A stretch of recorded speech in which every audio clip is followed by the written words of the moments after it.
Baik, kepada beliau Bapak Haji Roma Irama fa'alaihi faliyafadul masykurah.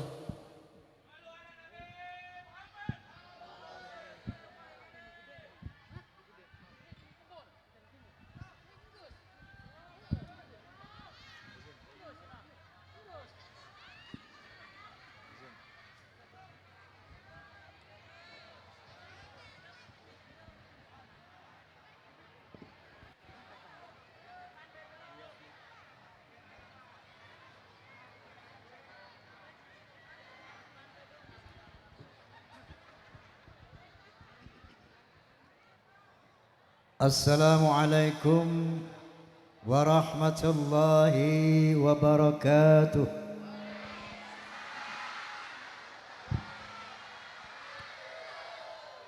Bismillahirrahmanirrahim.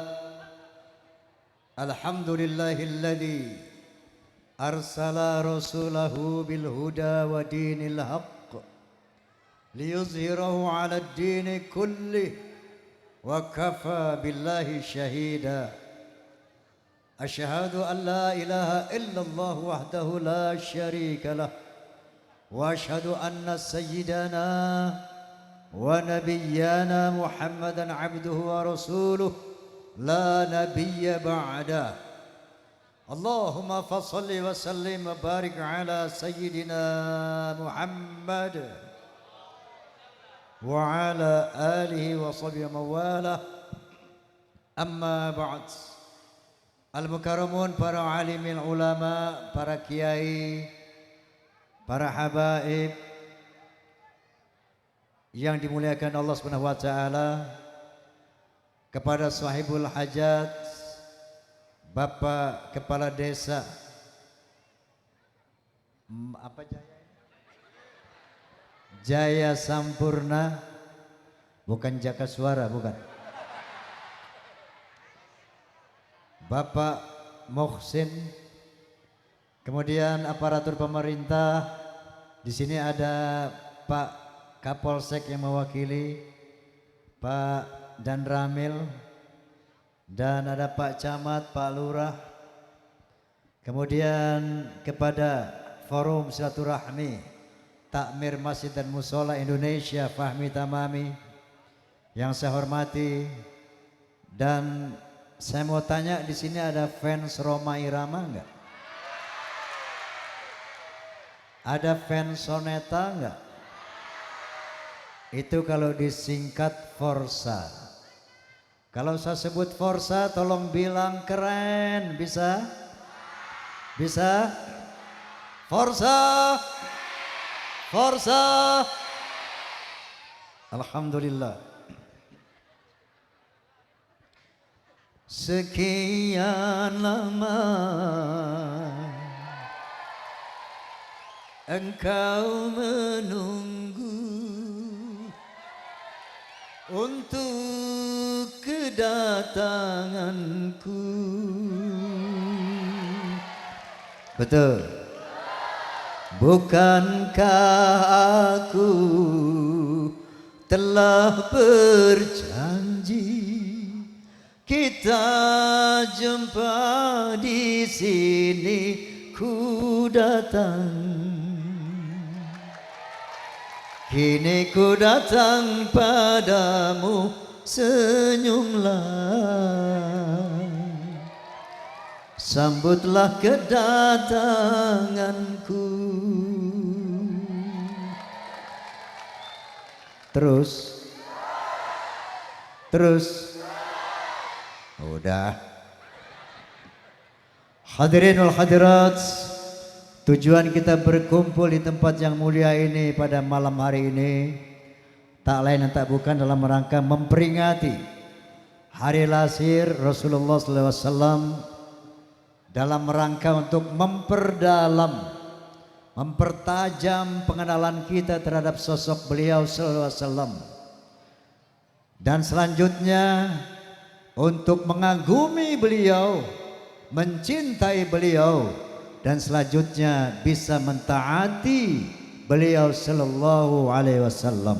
Betul? Oleh karena itu, sebelum kita bahas mengenai Rasulullah SAW, saya ingin mengutarakan satu firman Allah Subhanahu wa taala. A'udzubillahi minasyaitonirrajim. Bismillahirrahmanirrahim. Qul in kana aba'ukum wa abna'ukum wa ikhwanukum wa azwajukum wa ashiratukum wa amwalun iqtaraftumuha wa tijaratun takhshawna kasadaha wa masakinu tardawnaha ahabba ilaikum minallahi wa rasulihi wa jihadin fi sabilihi fatarabbasu hatta ya'ti Allahi bi amrih. Sadaqallahul azim. Allah Subhanahu wa taala berfirman, katakan ya Muhammad kepada manusia, seandainya bapak-bapakmu, anak-anakmu, sanak kerabatmu, istri-istrimu, suami-suamimu, perdagangan yang engkau takut rugi, kemudian harta benda, jabatan dan sebagainya, rumah-rumah tinggal yang engkau sukai, kalau semua itu lebih kamu cintai daripada Allah dan Rasulnya dan berjihad fi sabilih, fatarabbasu hatta ya'ti Allah bi amri. Tunggu sampai aku turunkan perintahku. Jadi dalam ayat ini Allah Subhanahu wa taala mengingatkan kita, jangan sekali-kali kita menyintai siapapun, apapun melebihi Allah dan Rasulnya. Faham? Faham? Kenapa? Karena siapapun yang kita cintai pasti akan berpisah dengan kita. Betul? Berapapun tinggi jabatan kita pasti ada pensiunnya. Betul? Berapa banyak pun harta kita pasti akan kita tinggalkan. Hanya Allah dah yang abadi, yang kita semua akan pulang kepadanya, dan Rasulullah adalah pembimbing kita dalam rangka mencapai kehidupan yang selamat, bahagia dunia dan akhirat. Oleh karena itu, rugi dan rugi, celaka dan celaka manusia yang menyintai siapapun dan apapun melebihi cintanya kepada Allah dan Rasulnya. Oleh karena itu, saya akan mulai untuk pengenalan kita terhadap sosok beliau sallallahu alaihi wasallam. Boleh saya sampaikan biografi singkat beliau? Boleh? Baik, dalam rangka memperdalam pengenalan kita kepada sosok beliau sallallahu alaihi wasallam, beliau adalah Muhammad bin Abdullah bin Abdul Muttalib bin Hashim bin Abdi Manaf bin Qusay bin Gharib bin Fihr bin Malik bin An-Nadar bin Kinanah bin Khuzaimah bin Mudrikah bin Ilyas bin Mudar bin Nizar bin Ma'ats bin Adnan. Selanjutnya beliau adalah keturunan Nabi Ismail alaihissalam bin Nabi Ibrahim alaihissalam. Terlahir pada subuh hari Senin, tanggalnya tanggal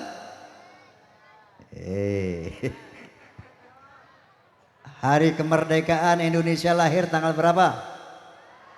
17 Agustus. Kamu lahir tanggal berapa? Ingat. Masa Rasulullah nggak tahu hari lahir beliau? Tanggal berapa? Harinya hari Senin, tanggalnya 12 bulannya Rabiul Awal, tahunnya tahun gajah, bukan tahun macan. Kenapa dikatakan beliau sallallahu alaihi wasallam lahir pada tahun gajah? Karena ketika saat beliau dilahirkan di kota Makkah, terjadi penyerangan tentara gajah di bawah pimpinan Raja Abrahah yang tujuannya mau menghancurkan Ka'bah. Saat itu Allah memerintahkan tentaranya yang berupa burung-burung ababil dengan menggenggam batu-batu api dan melontari tentara gajah sampai lumat seperti rumput yang dikunyah. Cerita ini diabadikan oleh Allah Subhanahu wa taala dalam surat Al-Fil. Masih ingat? Masih ingat? Alam tara kaifa fa'ala rabbuka bi ashabil fil alam yaj'al kaidahum fi tadlil wa arsala alaihim Sayran ababil tarmihim bihijaratin min sijil faj'alahum ka'asfim ma'kul. Oleh karena itu beliau dikenal lahir pada tahun gajah. Nah kemudian beliau ini adalah nabi dan rasul terbesar teragung di antara 124.000 nabi. Ada berapa nabi? 124.000 jumlah nabi. Di antara 124.000 nabi terdapat 313 rasul. Nabi Muhammad SAW adalah nabi yang teragung, rasul yang teragung di antara seluruh nabi dan seluruh rasul. Paling tidak ada 4 alasan. Berapa? Ada 4 alasan. Yang pertama, karena wilayah dakwah beliau SAW tidak sama dengan wilayah para nabi sebelumnya. Kalau nabi-nabi sebelumnya diutus oleh Allah Subhanahu wa taala hanya untuk bangsanya masing-masing. Likulli ummatin nabiyyin, semua bangsa punya nabi sendiri-sendiri. Seperti contoh Nabi Lut alaihi salam diutus Allah Subhanahu wa taala hanya untuk bangsanya yaitu bangsa Sadum. Nabi Hud alaihi salam hanya diutus oleh Allah Subhanahu wa taala untuk bangsanya yaitu bangsa Ad. Nabi Saleh hanya untuk bangsa itu bangsa Thamud. Begitu juga Nabi Isa alaihi salam yang dikenal dengan nama Yesus Kristus, beliau pun hanya diutus untuk Bani Israel saja. Dalam Al-Qur'an dijelaskan wa 'allamahul kitaba wal hikmah wat Taurat wal Injil wa rasulan ila Bani Israel. Allah Subhanahu wa taala menjelaskan bahwa diajarkan kepada Nabi Isa alaihi salam tentang kitab, tentang ilmu hikmah, tentang Taurat dan Injil dan sebagai rasul dari bangsa Israel. Faham? Dan ini dikuatkan dalam Injil Matius pasal 10 ayat 5 dan 6 yang berbunyi, ke-12 murid itu diutus oleh Yesus. Kemudian ia berpesan kepada mereka, jangan kalian menyimpang ke bangsa-bangsa lain atau memasuki kota orang Samaria, melainkan pergilah kepada domba-domba Israel. Lain dengan Nabi kita Muhammad SAW, beliau tidak diutus hanya untuk bangsa Arab, beliau diutus untuk seluruh bangsa-bangsa di dunia, sebagaimana firman Allah Subhanahu wa taala, "Wa ma arsalnaka illa kafatan linnas." Ya Muhammad, tidaklah engkau aku utus kecuali untuk seluruh manusia di dunia. Alhamdulillah. Makanya para nabi sebelumnya karena tugasnya untuk bangsanya masing-masing itu cuma diberikan suhuf, diberikan kitab suci yang tipis-tipis. Karena Nabi Muhammad tugasnya adalah untuk dunia internasional, maka beliau dibekali dengan Al-Quranul Karim yang jumlah suratnya berapa? Berapa surat? 114 surat. Betul? Jumlah ayatnya berapa? 6.666 ayat. Ya. Juznya berapa? 30 juz. Yang Allah SWT mengatakan al-yauma akmaltu lakum dinakum. Hari ini aku sempurnakan agamamu. Ma faratna fil kitab min syai'. Tidak ada aku tinggalkan dalam Al-Quran. Seluruh aspek kehidupan manusia ada bimbingannya dalam Al-Quran. Seluruh problematika manusia, mulai individual, nasional, global, ada solusinya. Ada jalan keluarnya dalam Al-Quranul Karim. Nah, inilah salah satu kelebihan Nabi kita Muhammad sallallahu alaihi wasallam. Yang kedua, salawat. Apa? 124.000 nabi, 313 rasul, hanya kepada Nabi Muhammad Allah dan para malaikat bersolawat. Sebagaimana firman Allah Subhanahu wa taala, "Innallaha wa malaikatahu yusalluna 'alan nabi." Sesungguhnya Allah Subhanahu wa taala dan semua malaikat bersolawat kepada Nabi. Paham? Allahumma sholli ala Muhammad. Allahumma sholli ala Muhammad. Lalu Allah Subhanahu wa taala memerintahkan kita, ya ayyuhalladzina amanu shallu alaihi. Hai orang-orang beriman, bersalawatlah kepadanya. Wasallimu taslima, dan hormatilah beliau dengan sepenuh-penuh penghormatan. Paham? Paham? Jadi salawat itu secara bahasa, salawat artinya solat-solat, jamak daripada solat, seperti firman Allah Subhanahu wa taala. Apa itu? Oh, gue pikir gerimis kali.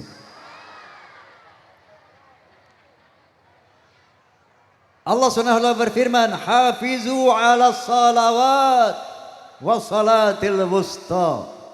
Jagalah solatmu dan solat pertengahan. Jadi solawat dalam tinjauan bahasa itu solat-solat.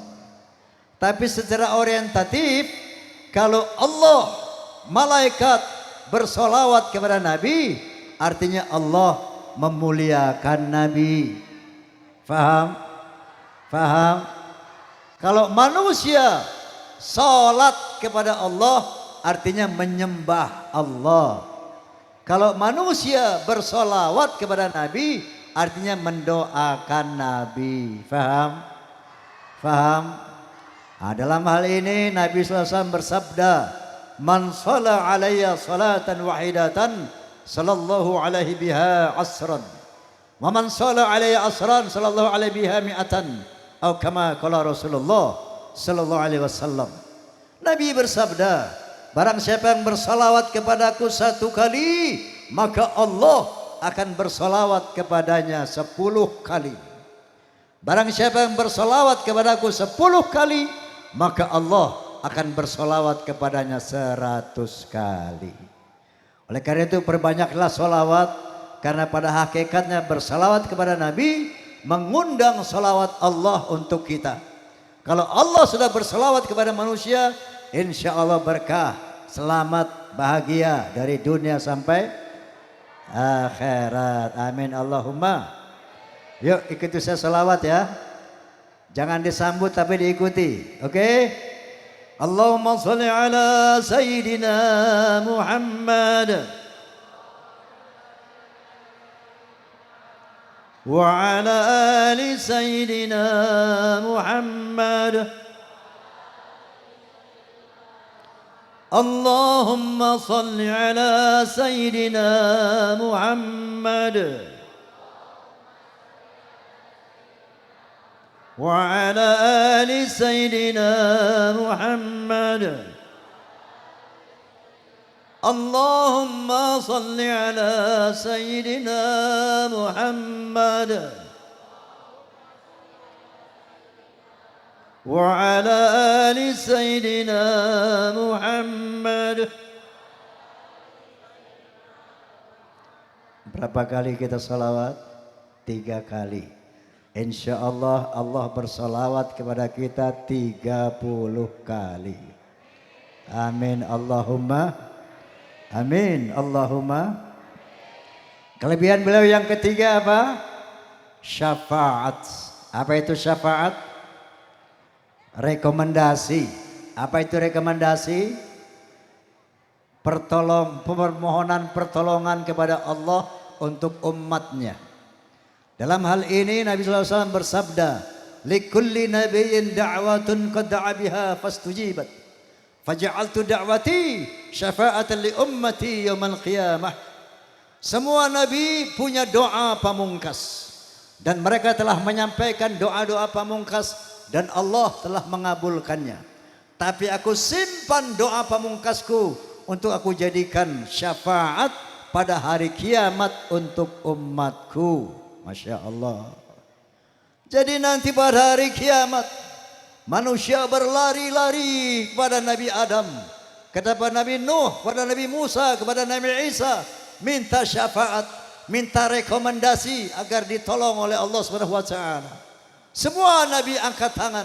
Oh, mohon maaf, kami tidak diberi izin oleh Allah Subhanahu wa taala untuk memberi syafaat kepada manusia. Silakan datang kepada Muhammad karena hanya beliau yang diberi izin oleh Allah Subhanahu wa taala untuk memberikan syafaat kepada manusia. Amin Allahumma. Amin Allahumma. Mau dapat syafaat Nabi? Mau dapat syafaat Nabi? Cintailah Nabi, taatilah Nabi sallallahu alaihi wasallam. Dan kelebihan beliau yang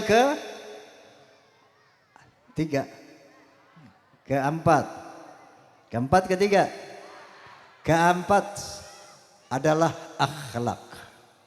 124 nabi misinya sama. La ilaha illallah. Jadi enggak ada misi yang agama lain. Nabi semuanya beragama Islam. Karena tugasnya untuk menyampaikan la ilaha illallah. Tidak ada Tuhan kecuali Allah. Ini misi semua nabi. Nah, cuma Nabi Muhammad SAW di samping menyampaikan la ilaha illallah, beliau ditugaskan untuk memperbaiki akhlak manusia. Sebagaimana firman sabdanya, innama bu'ithtu liutammima makarimal akhlaq. Sesungguhnya aku dibangkitkan untuk menyempurnakan akhlak yang mulia. Tahu akhlak? Naon akhlak teh? Kelakuan. Naon akhlak teh? Kalau orang Inggris bilang attitude.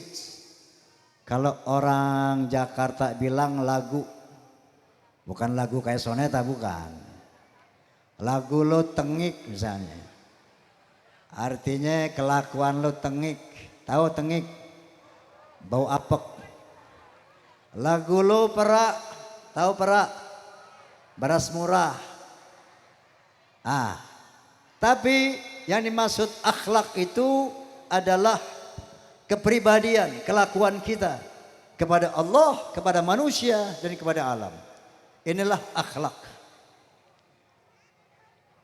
Tahu lagu akhlak? Tahu lagu akhlak? Dalam berbicara harus memakai, di dalam berbusana harus memakai akhlak, dalam rumah tangga harus memakai, di dalam bernegara harus memakai. Manusia mulia hanyalah dengan akhlak. Manusia akan hina kalau tidak berakhlak. Harta dan jabatan tak menjadi ukuran. Betul? Betul? Apapun tinggi pangkatmu, berapa banyak pun hartamu, kalau tidak berakhlak, hina di mata Tuhan, hina di mata manusia. Betul? Tapi sebaliknya, serendah apapun jabatanmu, semiskin apapun hartamu, kalau kamu berakhlak, insya Allah mulia di mata Allah, mulia di mata manusia. Betul? Kenapa demikian? Akhlak membedakan manusia dan hewan. Karena hewan tidak punya keimanan dan tak punya pemikiran. Hidup bebas, tidak terikat oleh hukum dan juga peraturan. Tam jam jam daram jaram jam jam jam jam jaram jam jam jam jam jam jam jaram jaram jam jam jam jam jaram jam jaram. Dalam pergaulan harus memakai akhlak. Di dalam persaingan harus memakai akhlak. Dalam perjuangan harus memakai akhlak. Dalam pemerintahan harus memakai akhlak. Kehidupan indah hanyalah dengan akhlak. Damai dan sentosa hanyalah dengan akhlak. Kalau tak berakhlak, negara jadi rusak. Betul? Betul? Ya. Secara kualitatif akhlak ayat 3. Naon weta? Pertama, akhlakul karimah, akhlak yang mulia. Yang kedua, akhlakul ammah, akhlak yang sedang, yang normal, yang biasa. Yang ketiga, akhlakus sayyi'ah, akhlak yang buruk. Secara orientatif, akhlak juga ada 3. Yang pertama, akhlak kepada Allah. Yang kedua, akhlak kepada sesama manusia. Yang ketiga, akhlak kepada alam, paling tidak kepada hewan dan tanaman. Dalam 3 hal ini, Rasulullah SAW telah mencontohkan akhlak yang terbaik. Sampai-sampai Allah memuji beliau dalam firman-Nya, "Wa innaka la'ala khuluqin azim." Ya Muhammad, sungguh engkau memiliki akhlak yang sangat mulia. Allahumma shalli ala Muhammad. Contoh akhlak kepada Allah Subhanahu wa ta'ala. Kalau ada orang Islam tidak sholat, tidak puasa, ini berakhlakus sayyi'ah kepada Allah. Akhlaknya buruk kepada Allah. Betul? Betul? Kalau ada orang Islam sholat 5 waktu, puasa di bulan Ramadan, ini berakhlakul ammah, akhlak yang standar kepada Allah. Tapi yang dicontohkan Nabi SAW, beliau berakhlakul karimah kepada Allah Subhanahu wa ta'ala. Di samping sholat 5 waktu, beliau sholat sunat sampai bengkak-bengkak kakinya. Masya Allah. Di samping puasa Ramadan, beliau puasa sunnah Senin Kemis. Itu akhlakul karimah. Bahwa beliau sudah dijamin surga. Dosanya yang lalu dan kesalahannya akan datang sudah dihapuskan oleh Allah Subhanahu wa ta'ala. Kunci surga sudah di tangannya. Tapi beliau masih istighfar 1 hari 1 malam gak kurang dari 100 kali. Beliau istighfar bukan astagfirullahalazim, bukan. Sayyidul istighfar. Bagaimana sayyidul istighfar?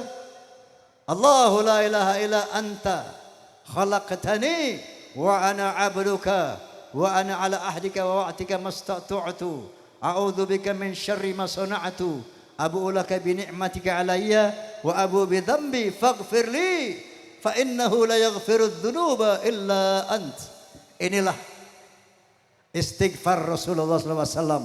Padahal dosanya sudah diampuni, bahkan beliau tidak punya dosa. Nabi yang maksum, Nabi yang bersih dari dosa, tapi masih beristighfar kepada Allah Subhanahu wa ta'ala 100 kali 1 hari 1 malam. Akhlakul karimah kepada Allah Subhanahu wa ta'ala. Bu, ibu berapa kali istighfar?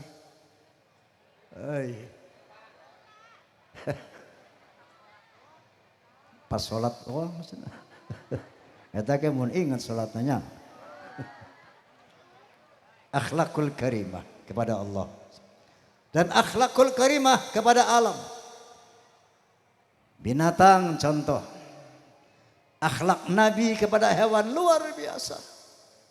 Pernah beliau mau sholat Jumat, sorbannya ditiduri oleh seekor kucing. Kucing tahu sendiri kalau udah tidur, betul? Pules banget. Beliau tidak sampai hati mengganggu tidur sang kucing. Akhirnya ujung serban yang ditiduri digunting, dipotong sama beliau supaya tidak mengganggu nyenyaknya tidur sang kucing. Masya Allah, akhlakul karimah kepada hewan. Begitu juga beliau kepada tanaman. Kalau ketemu tanaman memberi salam. Jangan kamu kira pohon-pohon itu mati. Jangan kamu kira pohon-pohon itu benda mati. Dia punya roh, bahkan dia punya jenis kelamin, bahkan dia kawin. Percaya enggak? Percaya enggak? Saya mau cerita sedikit boleh? Dulu ada seorang botanis. Botanis ini ahli pohon-pohonan. Namanya Dr. Bose. Beliau mengadakan research penelitian terhadap pohon di India, New Delhi. Lalu dalam penemuannya beliau mengatakan, oh ternyata pohon-pohon itu ada jenis kelaminnya. Ada pohon laki, ada pohon perempuan.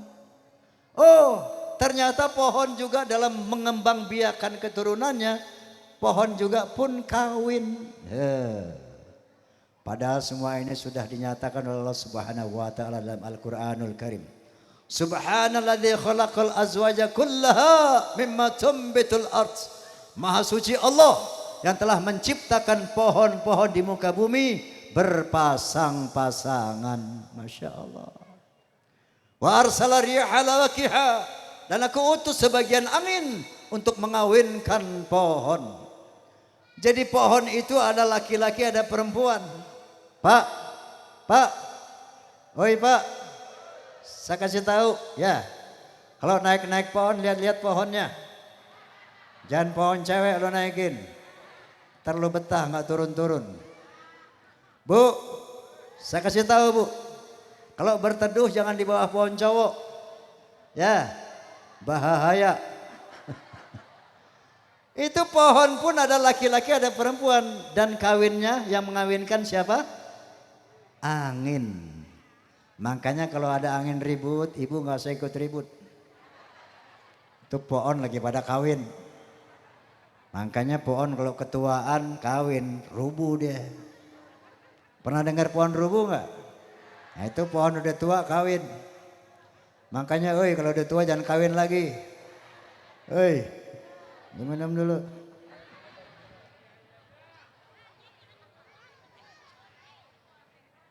Saya masih muda, 37 baru.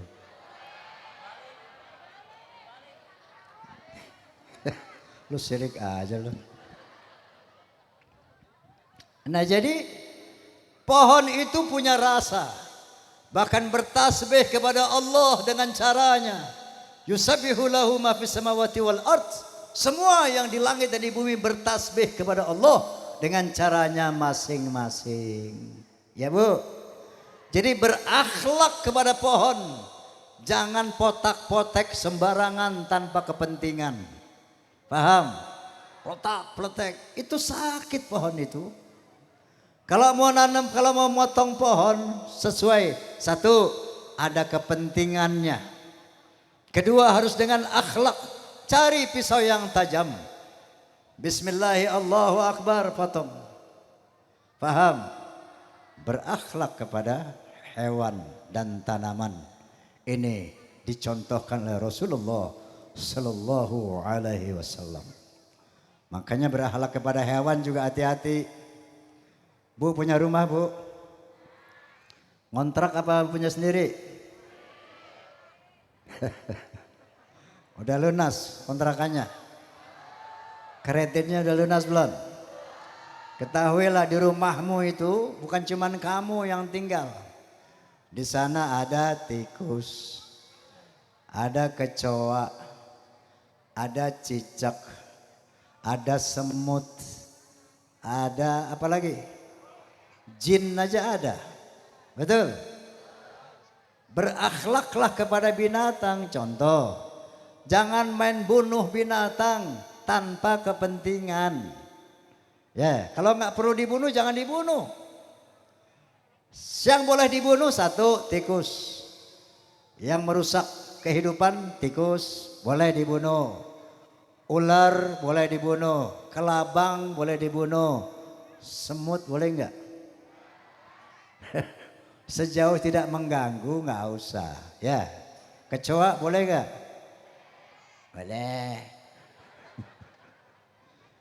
Saya sering di rumah suka ada kecoa. Bilang aja sama dia, hey jangan lewat-lewat depan gue geli. Pokoknya kalau ada aku, kamu jangan lewat sini, lewat sono.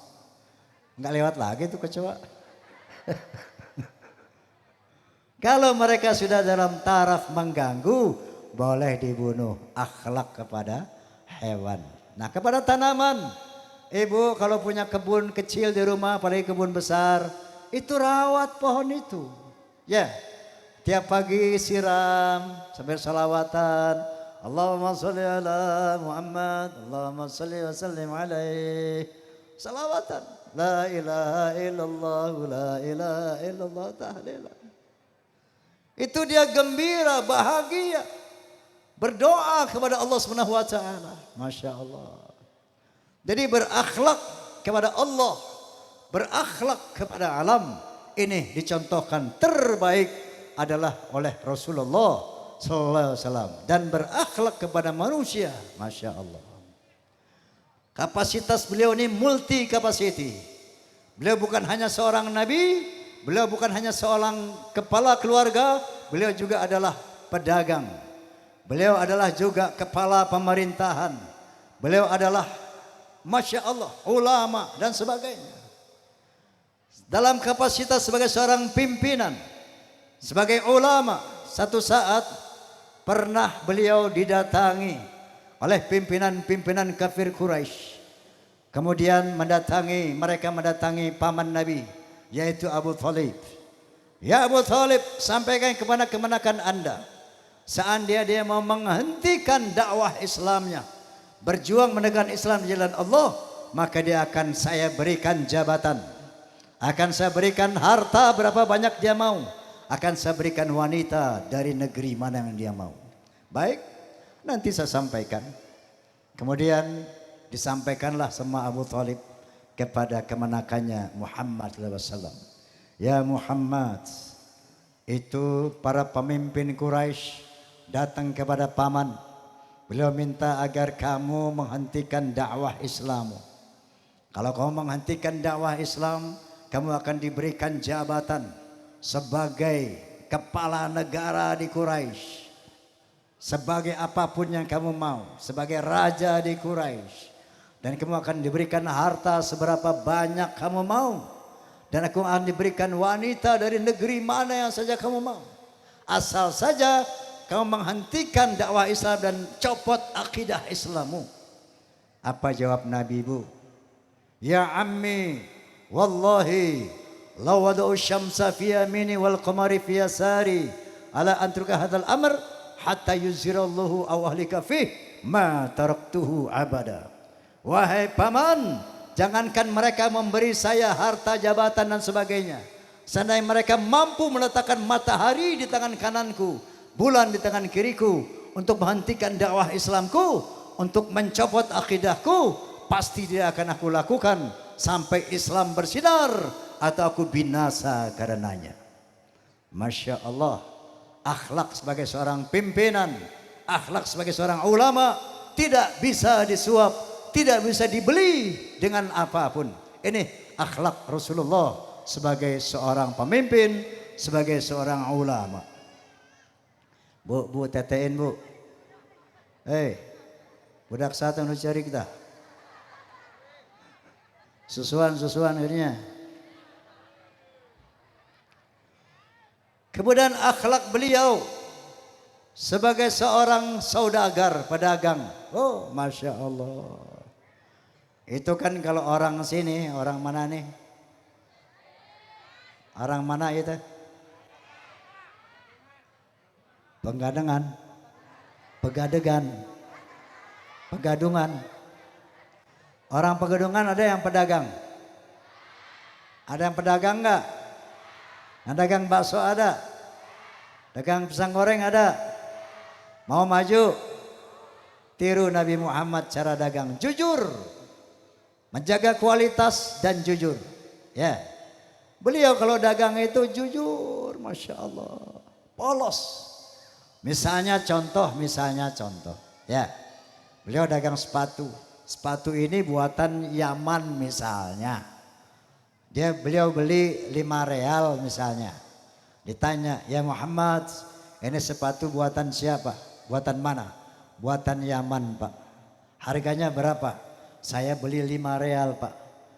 Harganya berapa? Terserah Bapak mau kasih untung saya berapa. Tuh Masya Allah. Cara dagang beliau begitu. Bapak ikhlasnya memberikan keuntungan sama saya, silahkan berapa. Bapak ikhlas saya ridho, angkat barang. Nah, Baik, saya bayar kamu 7 real. Alhamdulillah, rezeki saya dari bapak 2 real. Diangkatlah sepasang sepatu. Tiba-tiba diangkat bolong. Pak jangan itu pak. Itu bolong bawahnya. Ini pak yang bagus. Ah, begitu cara Nabi dagang. Paham? Jujur. Nggak kayak Muhammad orang sini. Dagang sepatu itu buatan Cibaduyut, Bandung. Mas, ini buatan mana? Buatan Itali, Bohong 1 kali. Harganya berapa? 1 juta, Boleh tawar nggak? Boleh aja tawar. Bagaimana kalau 700.000? Waduh, masih jauh, Modalnya aja belum dapat. Padahal belinya cuma 50.000. 2 kali bohong. Begitu dibeli, oke, cocok. 700.000 dibayar. Jalan. Begitu 10 langkah balik lagi ini orang. Hei, kok ini sepatunya bolong? Itu sengaja pak, ventilasi. Bohong yang ketiga. Dagang seperti ini nggak akan berkah. Ya, kalau mau dagang jaga kualitas, mutu perdagangan kita. Dan 2, jangan curang, jangan licik, jangan menipu orang. Nah, itu sebagai pedagang. Masya Allah, akhlakul karimah di dalam berdagang. Sebagai sesama manusia, Masya Allah, beliau ini jangankan dibully. Istilah sekarang itu dibully, bullying. Ya, dihina, dicaci itu sudah setiap hari dialami Rasulullah SAW.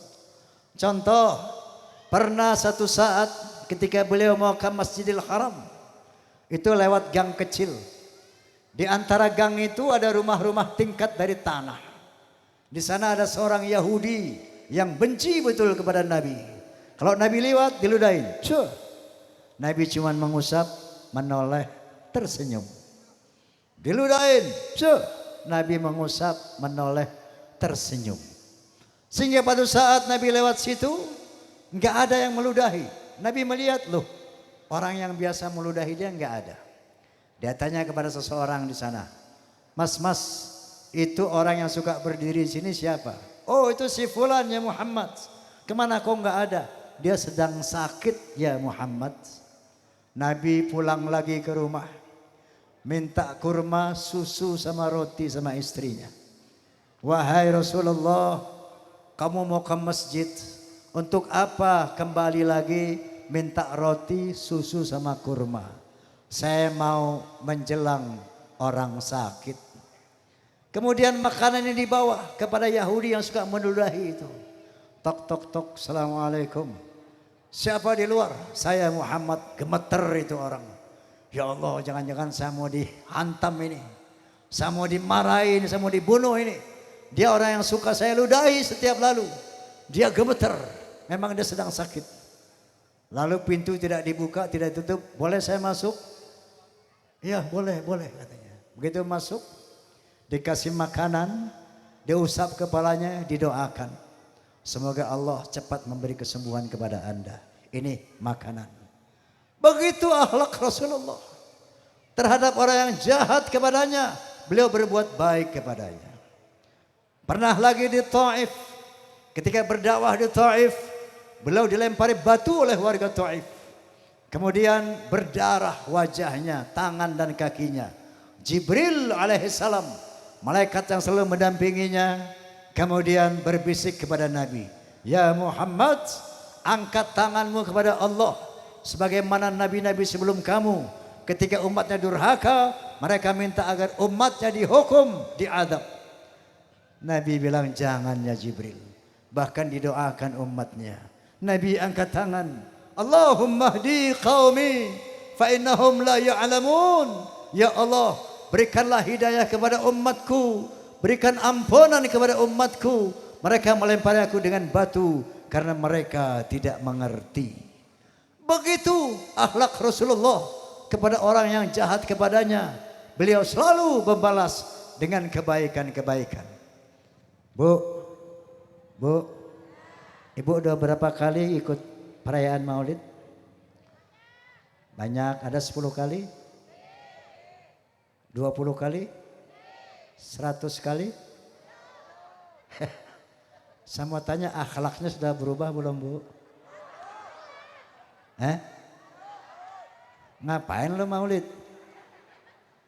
Tujuan merayakan maulid itu yaitu laqad kana lakum fi Rasulillah uswatun hasanah. Sesungguhnya pada diri Nabi itu terdapat keteladanan yang baik untuk kita tiru. Kita malam ini hadir di sini untuk mendengar bagaimana akidah Muhammad sallallahu alaihi wasallam, bagaimana akhlak beliau sallallahu alaihi wasallam, bagaimana perjuangan beliau alaihi salam membela Islam. Itu yang harus kita teladani. Faham? Faham? Laqad kana lakum fi Rasulillah uswatun hasanah. Sesungguhnya dalam diri Rasul itu terdapat contoh-contoh keteladanan yang baik. Saya mau tanya ibu, kalau tadi Nabi diludahin orangnya dibawain kue, dibawain roti, korma, susu, betul? Kalau ibu diludahin orang gimana bu? Hah? Ditakol kurang.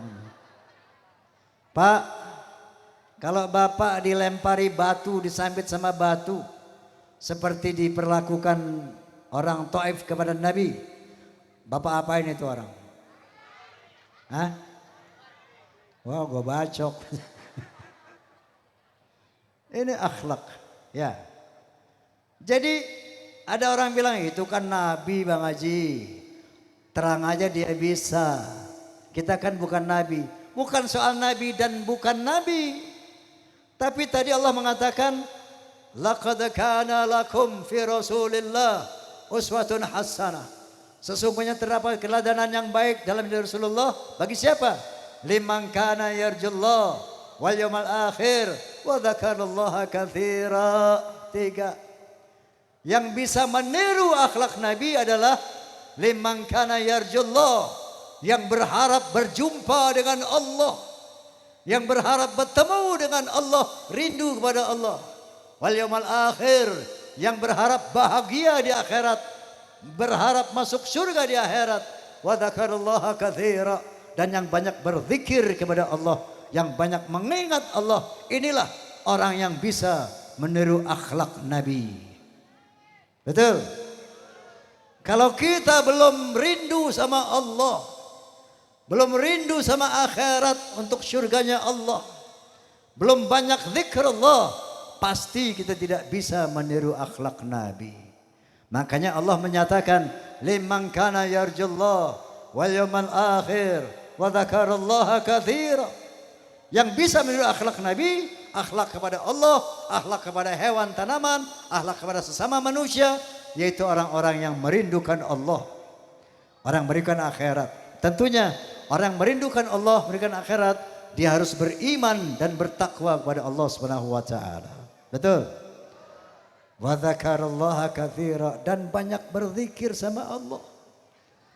Allah memerintahkan kita farkuduni azkurkum.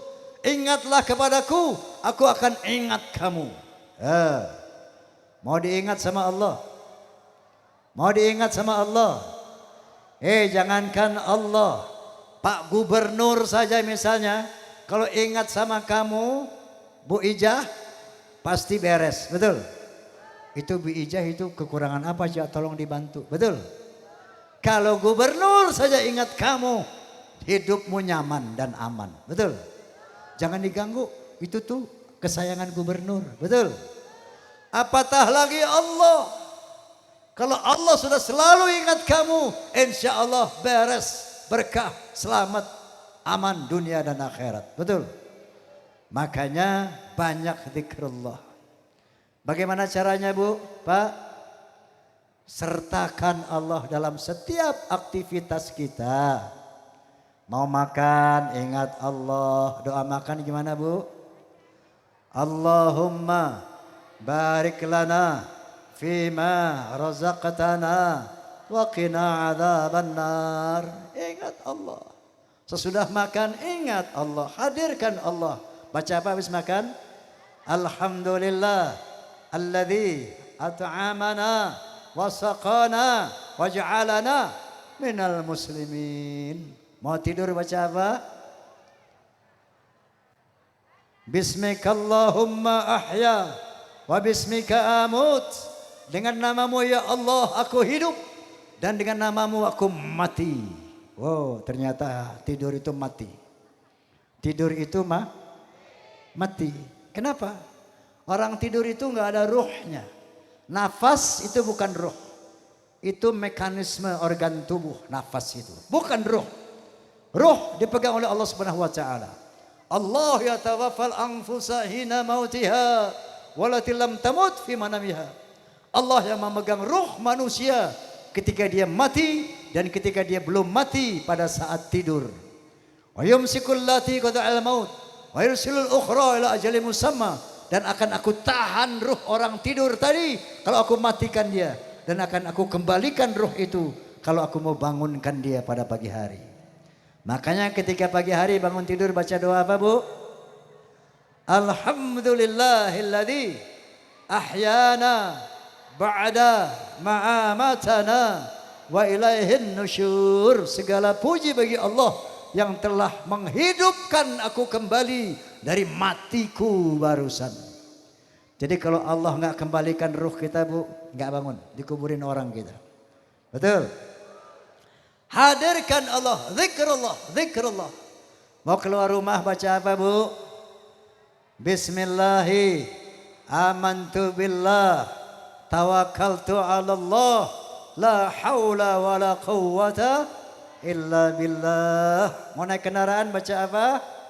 Bismillahi majraha wa mursaha inna rabbi laghafurur rahim. Ngelihat yang bagus, yang indah, Masya Allah, Subhanallah.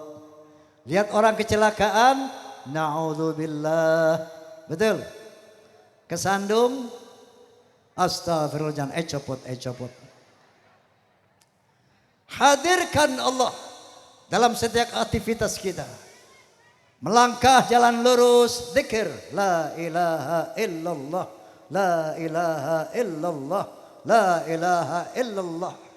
Naik elevator, naik lift, naik, zikir, Allahu akbar, Allahu akbar, Allahu akbar. Turun tangga, baca subhanallah, subhanallah, subhanallah. Fadhkuruni adzkurkum. Ingat aku akan mengingat kamu. Washkuruli wala takfurun. Dan bersyukurlah kepadaku, jangan kamu ingkar tentang nikmat yang aku berikan kepada kamu. Nah, inilah kira-kira kalau kita amalkan 3 tadi. Rindu kepada Allah, kepingin masuk surga, banyak zikir sama Allah, pasti ibu tidak akan sakit hati kalau dihina orang. Pasti kita tidak akan sakit hati kalau disakiti orang. Kenapa? Karena orientasi kita surganya Allah. Orientasi kita Allah. Ingin bertemu dengan Allah. Ingin masuk surganya Allah. Dihina orang kecil. Betul. Disakiti orang kecil. Laqad kana lakum fi Rasulillah uswatun hasanah. Dalam diri Nabi terdapat keteladanan yang baik untuk kita teladani, dan itu hanya bisa ditiru oleh orang yang rindu kepada Allah. Nggak takut mati tapi kangen sama Allah. Kemudian kangen sama surganya, pengen masuk surga Allah, dan banyak mengingat Allah. Amin Allahumma. Amin Allahumma. Ini Ustaz Zainuddin MZ almarhum. Allahumma gfir lahu, amin. Warhamhu, amin. Beliau kalau ceramah suka ngomong begini. Penceramah itu, mubaligh itu ibarat mobil jalan. Jadi perlu bensin. Kalau pendengar mustami'in mustami'at itu ibarat mobil mogok. Jadi nggak perlu bensin. Faham? Minum dulu.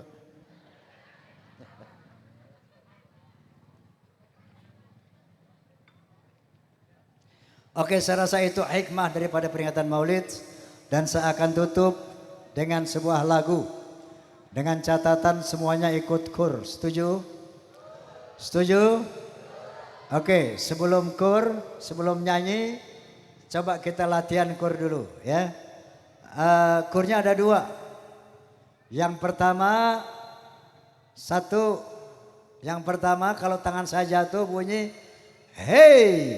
Tangan jatuh bunyi hey. Coba. Lagi. Nah. Yang kedua wirid huha. Wirid. Kayak gini lihat jumlahnya 5. Hu ha hu ha hu. 5. Dimulai dengan hu, ditutup dengan hu. Jumlahnya 5. Hu ha hu ha hu. Faham? Faham? Nah, coba latihan dulu ya. Wirid yang pertama wirid hey, tangan jatuh bunyi hey, ya. Yang kedua hu ha hu, ya. Jangan ada ha lagi. Hu ha hu, ya. Semuanya, iya. Oke, sudah siap? Sudah siap? Kalau mau melacur, kompak. Kalau mau melacur, harus pakai uang. Kalau mau berjudi, harus pakai uang. Mau mabuk-mabukan, harus pakai uang. Mau haram-haraman, harus pakai uang. Ternyata jalan yang ke surga murah harganya, walaupun murah anehnya banyak yang ogah. Betul? Betul? Melaksanakan zakat hanya bagi yang mampu, melaksanakan haji hanya bagi yang mampu. Mengerjakan sembahyang tidak usah membayar, mengerjakan puasa tidak usah membayar. Ternyata jalan yang ke surga murah harganya, walaupun murah anehnya banyak yang ogah. Betul?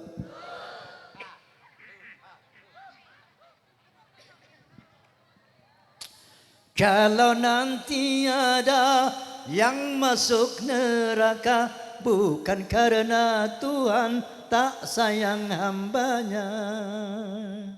Kalau nanti ada yang masuk ke surga, itu karena dia memang berusaha. Semua terserah kita. Tererererereng. Betul? Betul?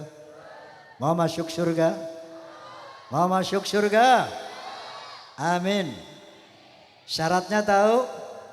Apa itu? Nah, laksanakan syariat Islam. Salat 5 waktu. Puasa bulan Ramadan. Kemudian punya duit banyak sedekah, bayar zakat. Naik haji ke tanah suci. Ya, insya Allah mati masuk surga. Dan Allah akan memberikan sesuai dengan apa yang kita kerjakan. Jadi jangan mimpi tanpa sholat, tanpa ibadah mau masuk surga. Jangan menghayal ahli maksiat bakal bebas dari api neraka. Allah Subhanahu berfirman, "Fal yauma la tuzlamu nafsun syai'a wa la tujzauna illa ma kuntum ta'malun." Pada hari akhirat tidak ada orang diberi pahala dan tidak ada orang disiksa kecuali sesuai dengan apa yang dilakukan selama hidup di dunia. Mari sama-sama kita baca suratul Fatihah. Bibarakatil Fatihah wa bikaramatil Fatihah. Kita mohon kepada Allah Subhanahu wa taala agar yang hadir di sini, yang mendengar suara ini diberikan taufik, hidayah oleh Allah Subhanahu wa taala agar lebih kenal kepada Allah, agar lebih kenal kepada Nabi, sehingga kita bisa mencintai Allah dan Nabi melebihi siapapun dan apapun yang kita miliki. Bibarakatil Fatihah. Mari kita mohon kepada Allah Subhanahu wa taala agar yang hadir di sini mendengar suara ini diampuni segala dosa-dosanya, kesalahannya oleh Allah Subhanahu wa taala. Ala hadhihi niyyah wa ala kulli niyatin salihah وإلى حضرة النبي المصطفى رسول الله صلى الله عليه وسلم. الفاتحة.